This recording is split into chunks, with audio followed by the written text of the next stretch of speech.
Have you ever felt that creeping chill that runs up your spine when you realize something you're seeing or holding might be far more sinister than it first appears? Imagine purchasing what seems like a humble antique wine box, only to unleash something inside that defies explanation, plunging your life into a terrifying spiral. Tonight, that's exactly what happened to one unsuspecting man. And the story of that box is unlike anything you've heard before. We're not dealing with urban legend or social media folklore. This is the true account behind the infamous Dybbuk Box. Haunted, cursed, or masterfully fabricated, doesn't matter which, because the ripples it caused ripped through families, tweaked the curiosity of occult enthusiasts, inspired horror movies, and turned a forgotten cabinet into one of the most famous cursed objects ever sold on eBay. So, if you've ever felt the lure of the paranormal, if darkness unseen both terrifies and fascinates you, you need to pay attention. In this video, we'll explore every detail, from the Holocaust survivor who warned the box must remain locked, to the brutal events that plagued each owner, to the explosive moment when its creator owned up to inventing the tale. By the end, you'll be asking yourself the same question that haunted him. What really lives inside that box? But before we go deeper into the darkness, I need you to do something. Hit that like button right now if you're drawn to mysteries. If you believe in things that go bump in the night, let the algorithm know this is content worth spreading. Subscribe to this channel and turn on notifications so you never miss another story that chills you to the bone but keeps you coming back for more. And while you're at it, click the link in the first pinned comment. It's not just another link, it's a doorway to something real, powerful, and transformational. Don't hesitate. The opportunity to change your life might be a click away. Alright, now, let's open this box of horrors. It all begins in Portland, Oregon. Around the year 2001, a furniture restorer named Kevin Manis is browsing at an estate sale, and he spots a small antique wine cabinet aged, mysterious, carved with Hebrew letters spelling Shalom. The elderly woman selling it tells him, "My grandmother survived the Holocaust and kept this locked for decades. She warned us never to open it." Manis ignores the warning, but that decision would alter everything. Inside the cabinet were odd treasures: locks of hair, a dried rosebud, a tarnished wine goblet, a granite figurine, and an eerie inscription inside. Manis, assuming he'd acquired a rare antique, bought the box. At first, nothing seems unusual, but soon, strange things begin. An employee hears shattering light bulbs in the basement. The room fills with a cloying smell of cat urine, even though there are no cats. Manis's mother suffers a sudden stroke shortly after the box is gifted to her. Shadowy figures lurk in corners. Recurring nightmares plague multiple people, and the family electrical equipment fails. Doors slam shut on their own. HVAC units run non-stop. Objects move. The nightmares describe an old, demonic woman, the same hag said to symbolize a Dybbuk in Jewish lore. For those who don't know, a Dybbuk is a concept rooted in Jewish mysticism, a malicious spirit that clings to living beings to possess them until exorcised by a rabbi. The word means to cling, and folklore portrays the Dybbuk as a trapped soul seeking release. Desperate to rid himself of the box and fearing for his mother, Manis posts it on eBay in 2003, with a chilling description cataloging every terrifying detail. He warns that the item is cursed and anyone who owns it might suffer dire consequences. Within hours, the listing goes viral. It becomes legendary, a haunted sensation, drawing scores of frightened fascination. That eBay listing ignited what would become a modern urban legend. Some people swear it's the most haunted item ever sold online. Others suspect it's a brilliant marketing ploy, an interactive horror story played out in real time. At the time, Kevin Manis described his posting as creative writing and later confessed the story was entirely fictional, that he had invented the tale to entertain and intrigue. But once the listing went up, things got frighteningly real. A college student paid for the box and quickly relisted it, claiming he, too, suffered ill effects. Then museum curator Jason Haxton bought it. He was a skeptic, a man of science, but soon experienced nightmares, respiratory problems, hives, bleeding eyes, and even episodes of paralysis. He tested the box for toxins and found nothing. Still, he concluded that something inexplicable had taken hold, at his wits' end. Haxton consulted rabbis, who suggested sealing the box in a gold-lined wooden container, kind of spiritual quarantine. After burying it, his symptoms disappeared. Some even describe it as a source of rejuvenation, his personal fountain of youth. From that point, the Dybbuk Box captured the world's attention. Haxton created a website and shared his experiences. The Los Angeles Times covered it. A book and television segments followed. Legendary filmmaker Sam Raimi purchased rights to Haxton's story and produced a horror movie that hit screens in 2012. The box changed hands again. It ended up in the haunted museum of paranormal investigator Zak Bagans in Las Vegas. Bagans claims it remains sealed behind protective glass, more potent than ever, yet skeptics abound. Brian Dunning of skeptoid paranormal researcher Kenny Biddle and folklore experts point out glaring inconsistencies. The box has no verifiable provenance. Manis admitted he fabricated the story. The idea of capturing a Dybbuk in a box is not part of traditional Jewish folklore, it's a modern construct. The physical box itself is simply an old minibar from New York. Which layer of this story do you believe? Is it a sinister spirit obeying Jewish mysticism? Or is it masterful viral storytelling? Or maybe something in between, an invented tale with real-world consequences? Because here's the haunting truth. Belief shapes reality. Once the story became real in people's minds, they began to report vivid nightmares that others witnessed too. They felt paralyzing dread, developed unexplained illness, heard whispering voices, saw shadows flickering at the edge of vision. Some experienced physical symptoms, rashes, breathing issues, neurological distress, and then even skeptics who engaged with it reported strange events. One Redditor said they bought a Dybbuk-type box on a errand.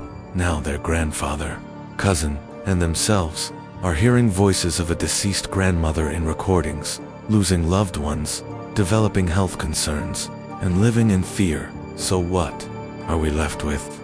A chilling legend that began as a written story, blossomed into a digital artifact of horror, and generated real-world fear, sickness, and fascination.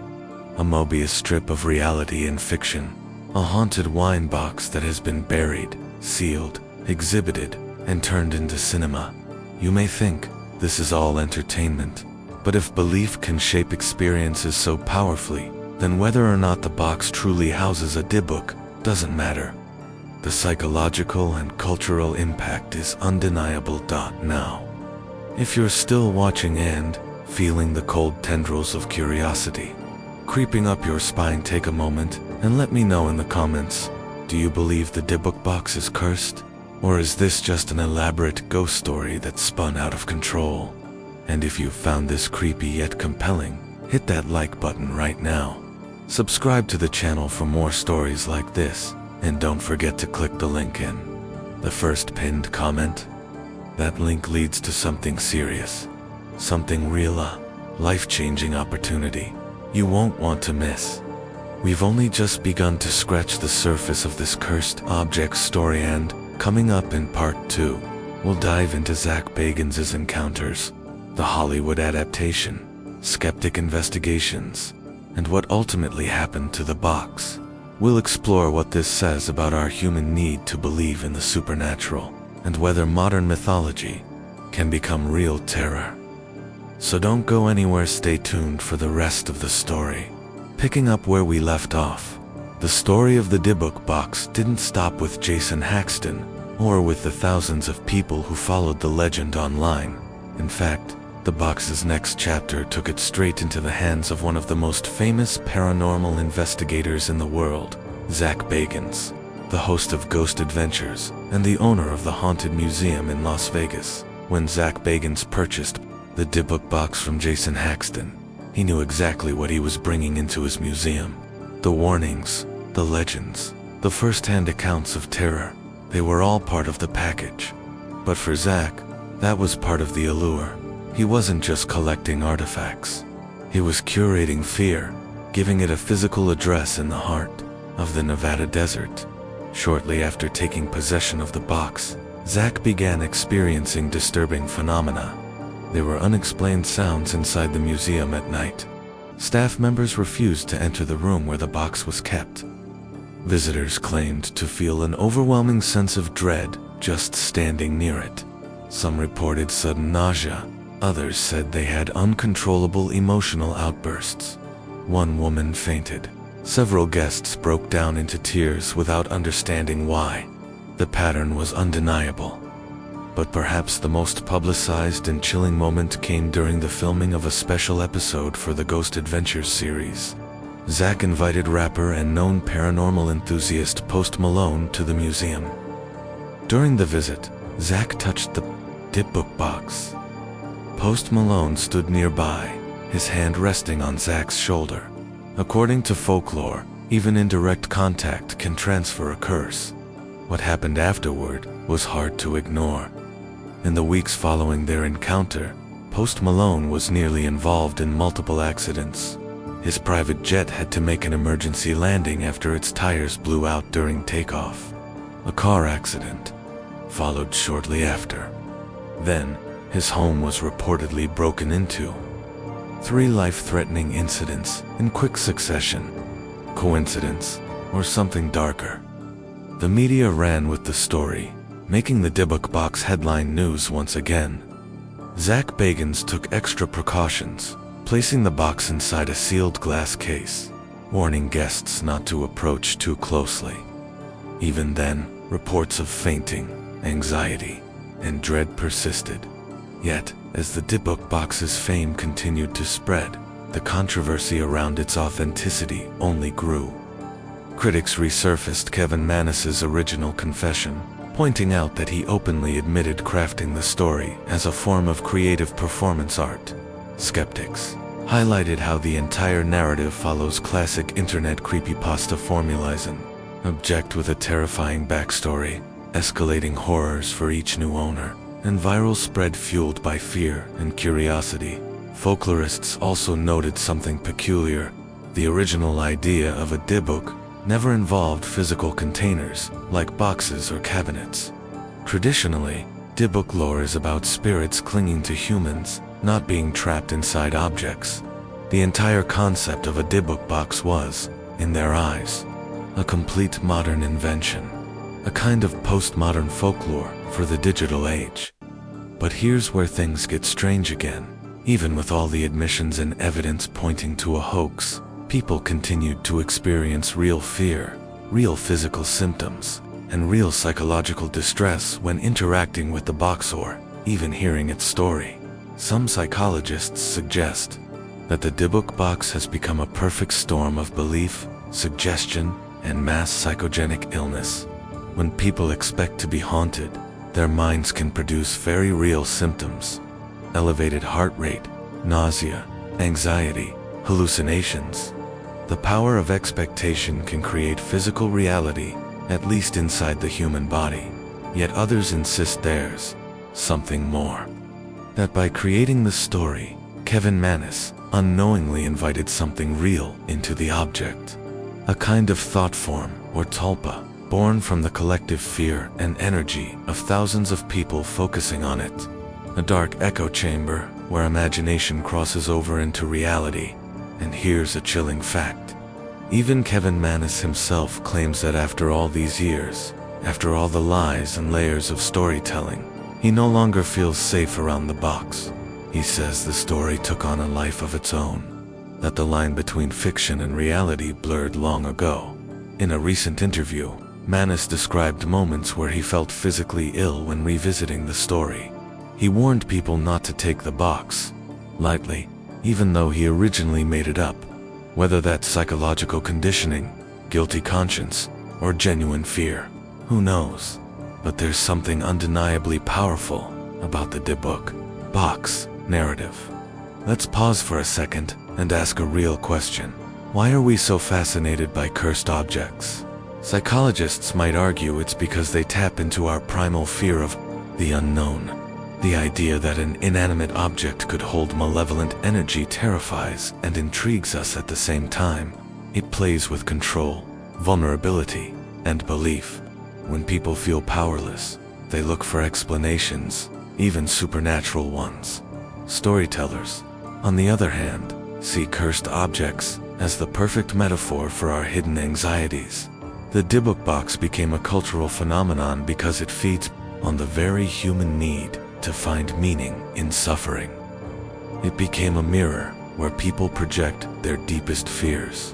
And then there's the social side, posting about haunted objects online, recording personal experiences, sharing theories and videos. This creates a digital campfire where millions gather to be afraid together.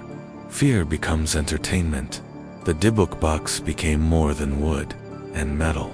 It became a shared psychological experiment we're all still participating in as the years have gone by. The box remains one of the most popular attractions at the Haunted Museum. Zak Bagans continues to warn visitors of its power. Guests still report strange experiences after seeing it. Some leave visibly shaken. Some swear they'll never come back. Paranormal investigators continue to debate its legitimacy. Skeptics continue to debunk it. And yet, the story grows. Every time someone uploads a new YouTube video about it, every time a TikTok user films their terrified reaction, every time a journalist writes another article or a podcast covers it, the legend expands, feeding itself, becoming something more. So what does this all mean for you? By watching this video, you've stepped into that same narrative loop. You've felt the same curiosity millions of others have. Right now, somewhere, deep in your mind, part of you is wondering, what if all the skeptics are wrong?